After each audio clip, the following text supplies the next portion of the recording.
Bismillahirrahmanirrahim.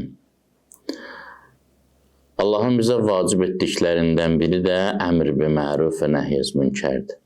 İctimai qınaq, günah edənə etmə demək, savab etməyənə savab et demək.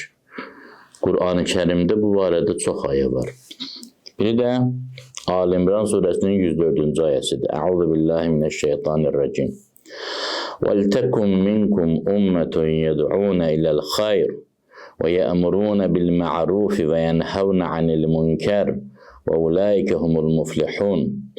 Buyurur, sizdən bir dəstə olsun, bir ümmət olsun ki, xeyrə dəvət etsinlər, insanları doğrulara əmr etsinlər, yanlış yola gedənlərə getmə əmrini versinlər və məhz onlardır, belə şəxslərdir inkişafa çatan, özlərini xoşbəxt edənlər. Alimlərdən biri buyururdu, ictimai qınaq yolun əks istiqamətinə gedən sürücüyə siqnal verib xəbərdar etmək kimidir ki, doğru yolu getmirsən.